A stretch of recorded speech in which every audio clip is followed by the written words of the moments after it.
सुन लीजिए, शेख हसीना की जो पार्टी अवामी लीग है उनके कार्यकर्ताओं पर भी हमले हुए हैं, हिंदुओं पर भी हुए हैं। आप बोलने नहीं देंगे तो फिर कोई फायदा नहीं है ना, फिर आप ही लोग बोलिए।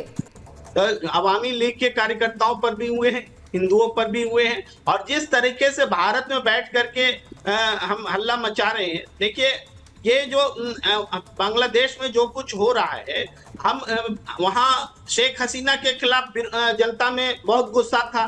भारत की सरकार ने सबसे बड़ी गलती की कि शेख हसीना को यहाँ पर पनाह दी।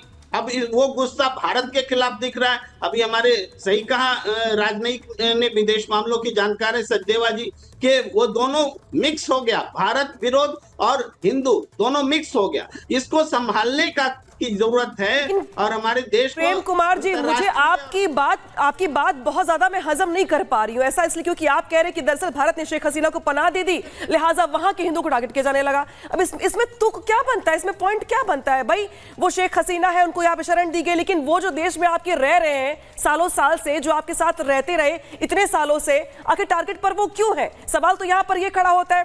हालांकि सीधे रुख करते हैं, गायत्री को कुछ बता रही है आपको इस मामले को लेकर। बिल्कुल, देखिए अनामिका, हम अपने दर्शकों को जरा बता दें कि बांग्लादेशी हिंदू आखिरकार मांग क्या उठा रहे हैं। वो सड़कों पर हैं अपनी कई मांगों को लेकर। उनका सीधा सा ये कहना है कि अल्पसंख्यकों के खिलाफ जो हमले हो रहे हैं उन हमलों को रोका जाए। इसके अलावा वो कह रहे हैं कि हमले रोकने के लिए बाकायदा एक सख्त कानून भी होना चाहिए। जो बांग्लादेश में अल्पसंख्यक हिंदू हैं उनकी मांग ये भी है कि 10% जो रिजर्वेशन है वो संसद के भीतर मिलना चाहिए, यानी संसद में अल्पसंख्यकों के लिए 10% जो सीटें हैं वो रिजर्व होनी चाहिए। इसके अलावा उनकी मांग है कि अल्पसंख्यक मंत्रालय का गठन किया जाए, यानी अल्पसंख्यक का जो मंत्रालय है वो भी उसको भी स्थापित किया जाना चाहिए। इसके अलावा उनकी मांग ये भी कि अल्पसंख्यक संरक्षण आयोग को भी गठित किया जाए ताकि हिंदुओं के अधिकारों का उनकी सुरक्षा हो सके उस आयोग के जरिए। इसके अलावा मांग ये भी है कि हिंसा प्रभावित जो हिंदू हैं उनको बाकायदा मुआवजा दिया जाना चाहिए। तोड़े गए जो मंदिर हैं उनको दोबारा से बनवाया। बिल्कुल, और ये मांगे आपको बता रहे थे हिंदुओं की वो मांगे, क्योंकि अब विरोध प्रदर्शन उनकी तरफ से भी देखा जा रहा है। महंत राजू दास जी भी हमारे साथ जुड़ गए हैं, हिंदू धर्म गुरु हैं। राजू दास जी बताइएगा, क्योंकि हम एक तरफ तस्वीरें दिखा रहे हैं, वो तस्वीरें जहां पर गुस्सा उबलता दिखाई दे रहा है, अल्पसंख्यकों पर अत्याचार किया जा रहा है, और अभी भी वो घटनाएं बंद होने का नाम नहीं ले रही हैं। देखिए, आभार है, बहुत गंभीर है।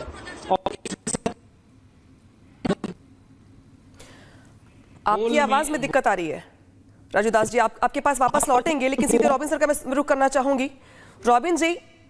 रॉबिन जी, सवाल दरअसल ये कि भारत के परिप्रेक्ष्य में ये जो दिख रहा है हमें, वो कितना हानिकारक है, कितना फायदेमंद है? क्योंकि एक तरफ तो तस्वीर ये है कि जहां पे भारत चिंता जाहिर कर रहा है, सरकार ने कमेटी बना दी है, लेकिन हजारों शरणार्थी आज भी जो बॉर्डर है वहां पर रुके हुए हैं, आसरा लगाए हुए, आस लगाए कि उन्हें शरण दी जाएगी। क्या भारत शरण देने की स्थिति में है? क्या शरण देना ठीक रहेगा? अगर शरण देते हैं तो उसके भविष्य में मायने क्या होंगे? Deep and complicated question. Definitely हमारे लिए चैलेंज है। शरण इन प्रिंसिपल हमें देनी चाहिए, परंतु उस शरण का मैकेनिज्म कैसे होगा, कौन आ रहा है, कैसे किसको वेरीफाई करा जाएगा, इतने 10,000 जो लोग आएंगे, राइट? तो एक कॉम्प्लिकेटेड मैटर है। मेरे विचार से बाय द वे एक अलग चीज और होनी चाहिए इसको अगर रुकने के लिए। देखिए, इनका इंटरिम जो प्रेसिडेंट बना है, बड़ा इज्जत, उसकी काफी इज्जत है, मोहम्मद यूनुस। यूनाइटेड नेशंस और वर्ल्ड बैंक जैसी एंटिटीज, यूएन का अभी क्या प्रतिक्रिया है? यूएन के एक स्पोक्स पर्सन ने कहा है कि अगर बांग्लादेश को कोई मदद चाहिए होगी तो हम तैयार हैं। स्पोक्स पर्सन ने कहा है, वो इनफ नहीं है। यूएन के अंदर एक रेजोल्यूशन टाइप पास होना चाहिए, डिस्कशन होनी चाहिए कि बांग्लादेश में जो हो रहा है ये बांग्लादेश की माइनॉरिटीज के लिए हानिकारक है, it's not good for any country इत्यादि लेके, और बांग्लादेश की सरकार को बोला जाए कि आप इस पे इमीडिएट कदम उठाओ। इधर से world bank, by the way Bangladesh की इकोनॉमिक हालात बहुत खराब है। एंड अगेन मैं केवल इस एंगल से ज्यादा कह रहा हूं कि मोहम्मद यूनुस जो है ये यूनाइटेड नेशंस, वर्ल्ड बैंक इत्यादि सर्कल्स में काफी जाना माना हस्ती है। तो मोहम्मद यूनुस के नेतृत्व के बाद, वापस से अंतरिम सरकार के गठन के बाद, अब अभी भी जिस तरीके से तस्वीरें सामने आ रही हैं, माइनॉरिटी सुरक्षित है कि नहीं? नहीं है बिल्कुल। एंड तभी ये है कि मोहम्मद यूनुस की पावर इंटरिम की आई डोंट नो कितनी है। पीछे तो अभी मिक्स चल रहा है, इंटरिम सरकार है जो कि इलेक्शन की तैयारी करवा के इलेक्शन करवाएगी, और पीछे आर्मी है जो कह रही मैं लॉ एंड ऑर्डर को देखती हूँ। अब इस समय ये होना चाहिए कि मोहम्मद यूनुस को अगर बांग्लादेश की आर्मी का पूरा सर इंटरनेशनल लेवल पर डिप्लोमेटिक किस तरीके के फैसले होते हैं या कैसे पूरी दुनिया दबाव बनाए, लेकिन इसके इधर राज मिश्रा जी जैसा प्रेम कुमार जी भी कह रहे थे कि हमें सिचुएशन समझने की जरूरत है। आखिर शेख हसीना जब वहां से निकलती हैं, भारत के अंदर शरण मिलती है, इसलिए वहां टारगेट हो रहा है। क्या यही सिचुएशन है? क्योंकि उससे पहले ही हमले शुरू हो गए थे। ये एक प्रकार का मजाक है मेरे हिसाब से। शायद प्रेम कुमार जी सच्चाई को जान के भी आंख को बंद करने का प्रयास कर रहे हैं। ये मजाक के अलावा और कुछ नहीं कहा जा सकता है। अच्छा एक बात बताइए, अफगानिस्तान से कौन आया था भाई बाहर? अफगानिस्तान से भारत कौन आया था जब अफगानिस्तान में हिंदुओं पर हमले हो रहे थे? अच्छा उसके बाद पाकिस्तान में उठा लीजिए, वहां से कौन हिंदुस्तान आया था जब वहां पर जो हिंदुओं की जो परिस्थिति है वो खराब होगी? वहां से कौन आया था भाई? तो ये अच्छा, क्या ये शेख हसीना के आने से पहले वहां मंदिरों पर हमले हो रहे थे? शेख हसीना बाद में आई है, शायद आप रिपोर्ट उठा करके देख लीजिए। तो प्रेम कुमार जी और प्रेम कुमार जी जैसे लोग इस देश को सिर्फ हिंदुओं को अंधेरे में रखना चाहते हैं, गुमराह करना चाहते हैं, कहना चाहते हैं कि तुम जागृत मत हो, सोए रहो। ये तो पड़ोस में हो रहा है, तुम्हारे यहां थोड़ी ना हो रहा है। और सोचिए, मुझे तो और बुरा लग रहा है जो यहां माइनॉरिटीज चिल्ला रहे थे, सलमान खुर्शीद का बयान आया है कि जो बांग्लादेश में हो रहा है वो हिंदुस्तान में भी हो सकता है। तो इस प्रकार का सीधे रुक करती हूं महंत राजूदास जी का। राजूदास जी, जो हालात चल रहे हैं बांग्लादेश में वो देख रहे होंगे आप भी। हैरानी दो बातों पर है। पहली बात तो ये कि जानबूझ के बांग्लादेश में जो टारगेट पर है वो हिंदू ही है। दूसरा सवाल दरअसल यहां पर यह है कि जो यहां पर जो लोग मौजूद हैं, जो विपक्षी पार्टियां हैं, जो विपक्ष के नेता हैं, उनकी जुबान सिल जाती है बांग्लादेश के हिंदुओं के मुद्दे पर। क्या कहेंगे इस पर? नहीं, देखिए बहुत दुर्भाग्य की बात है जिस प्रकार से वहां पर मंदिर तोड़े जा रहे हैं। आरक्षण के नाम पर वहां पर छात्रों के द्वारा एक आयोजन हुआ कि सरकार बदला जाए और इस प्रकार से मूवमेंट चलाया जाए, लेकिन वो मूवमेंट हिंदू का अगेंस्ट कैसे हो जा रहा है? मंदिर तोड़े जाना, मंदिर को जलाया जाना, हिंदू माँ बहन बेटियों का इज्जत लूटना, सार्वजनिक रूप से कत्लेआम करना, जो मानवता के एकदम एकदम एकदम खिलाफ है। दुख तब होता है जब हिंदुस्तान में, जबकि 5 करोड़ से ऊपर रोहिंग्या बांग्लादेशी घुसपैठी हैं, आज तक हमने आवाज नहीं उठाई। जबकि हिंदुस्तान में जरा सा कुछ हो जाता है पूरे विश्व बिरादर चिल्लाना शुरू कर देते हैं, और तो और सदन में जय फिलिस्तीन का नारा लगता है। आज तक एक शब्द किसी ने बांग्लादेश पे विपक्षियों ने नहीं बोला। भाई क्यों नहीं बोला? क्या समस्या है? क्या दिक्कत है? भाई वहां के हिंदू, क्या हिंदू नहीं, सबसे ज्यादा दलित समुदाय के लोग वहां पर हैं जो मारे जा रहे हैं। तो क्या वो वोट बैंक नहीं है इसलिए बोलना नहीं है? ट्वीट तक नहीं किया। अगर कांग्रेस के एक हैंडल से ट्वीट भी हुआ तो हिंदू का नाम ही नहीं दिया गया। तो बड़ी दुर्भाग्य की बात है। मैं भारत सरकार से मांग करता हूं, माननीय गृह मंत्री जी से, कि थोड़ा सा बांग्लादेश के ऊपर दबाव बनाकर और विश्व बिरादर सचेत हो, चेते, आगे आए और वहां जो मंदिर हमारे तोड़े गए हैं पुनः बनाए जाए। अलग से एक आयोग का गठन हो। अगर ऐसा नहीं होता है तो भारत से भी बांग्लादेशियों को वापस करिए आप और यहां पर ले आके बसाइए। महंत राजूदास जी, सवाल यह है, क्योंकि राजनीतिक परिप्रेक्ष्य से भी जो है इस सवाल के जवाब देने की कोशिश हो रही है कि सिनेरियो क्या है बांग्लादेश का, लेकिन क्या पाकिस्तान में जब ये पीछे दलील दी गई कि जो शेख हसीना है भारत में आई इसलिए अब हम हमले वहां पर हिंदुओं पर हो रहे हैं, तो 1971 की हमें जो है जनगणना देखनी चाहिए बांग्लादेश की। आखिर जो अल्पसंख्यक के तौर पर हिंदू वहां पर थे उनकी कितनी गिरावट हुई है, कहां तक ये आंकड़े पहुंच गए? जो 13% के करीब जो है 1971 में हुआ करते थे, 2011 में 8% पे थे। फिलहाल क्या स्थिति है? तो ये जो लगातार हमले होते हैं, चाहे पाकिस्तान हो चाहे फिर बांग्लादेश हो, तो वो माइंडसेट को बताता है ना ये किसके लिए हमले हो रहे हैं। और अगर फिर ये कहा जाता है कि आप इस पर जाग जाइए, तो कहते हैं कि आप जो है राजनीति कर रहे हैं धर्म के नाम पर। नहीं, मैं पूछना चाहता हूं, प्यार पूर्वक पूछना चाह रहा हूं।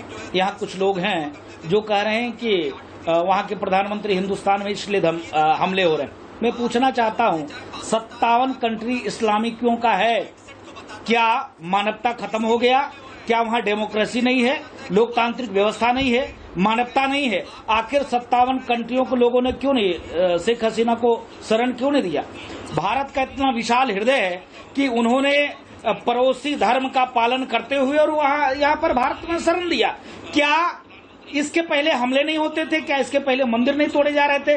क्या इसके पहले हिंदू मां बहन बेटियों की इज्जत नहीं लूटी जा रही थी? आप बताओ कि जब आजाद हुआ बांग्लादेश, उस समय में हिंदुओं की जनसंख्या 13% थी, आज 7 पॉइंट आ गया। तो क्या ये 3 दिन के अंदर इतना पॉइंट गायब हो गया, इतना प्रतिशत गायब हो गया? तो ये सिर्फ एक बेवकूफ बनाने का बहाना है।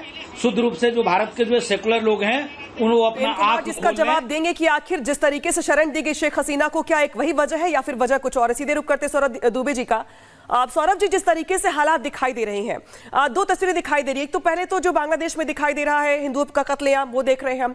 वही कई देश ऐसे हैं जो इस मुद्दे पे चिंता जाहिर कर रहे हैं। भारत की जब हम बात करते हैं तो भारत में भी 2 धड़े दिखाई दे रहे हैं, जहां पे कुछ लोग ऐसे तो हैं जो निंदा कर रहे हैं लेकिन वो खुल के कुछ बोल नहीं पा रहे। क्या उन्हें डर सता रहा है कि कुछ बोलेंगे वो मुस्लिमों के खिलाफ या मुस्लिमों को लेकर, तो जो भारत में मुस्लिम है उनका वोट बैंक खिसक जाएगा?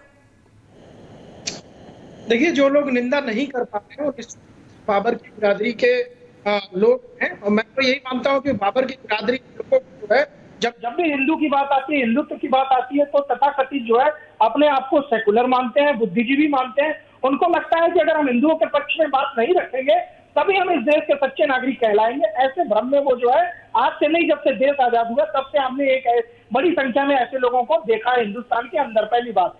दूसरी बात देखिए, जब से 1971 से, जब से बांग्लादेश पाकिस्तान से अलग हुआ, तब से हिंदू वहां पर प्रताड़ित हो रहा है। कोई यहाँ पे हिंदू प्रताड़ित नहीं हो रहा, कोई नई बात नहीं। अभी आपने आंकड़ों में बताया कि कितने % वहां पर हिंदू थे और अभी कितने % बचे हैं, लगभग 7% के आसपास। तो 32% से अगर 7% के आसपास अगर वहां की माइनॉरिटी जो है घट करके आती है, तो वो आंकड़े बता देते हैं आपको, जमीन पे बता देते हैं कि हकीकत क्या है। अब उस हकीकत से यहाँ पर प्रेम कुमार जी जैसे लोग अगर आंख बंद करना चाहें और ये कहते हैं कि नहीं, वो हिंदुस्तान की वजह से हो रहा है, अरे कमाल करते हो भाई साहब। वहां पर उनकी इंटरनल पॉलिटिक्स के अंदर जो है वो उथल पुथल हुई, उसके बाद वहां की जो प्रधानमंत्री है उनको जो है वो शरण देता है हिंदुस्तान। मतलब हिंदुस्तान का दिल देखिए कितना बड़ा है, डर के मारे वो लंदन ब्रिटेन नहीं जा पा रही है, वो बाकी सौरभ जी, आचार्य राज मिश्रा का रुख करेंगे, उससे पहले एक छोटा सा सवाल मेरा आपसे रहेगा। आप बताइएगा, अगर अभी के सिनेरियो की बात करें तो जो शुरुआत से सवाल पूछे जा रहे थे, सिविल वॉर का खतरा अभी भी है क्या वहां पर? क्योंकि अवामी लीग की बात करें, उसके कार्यकर्ता अब मैदान में उतर गए हैं, हिंदुओं की तरफ से विरोध किया जा रहा है।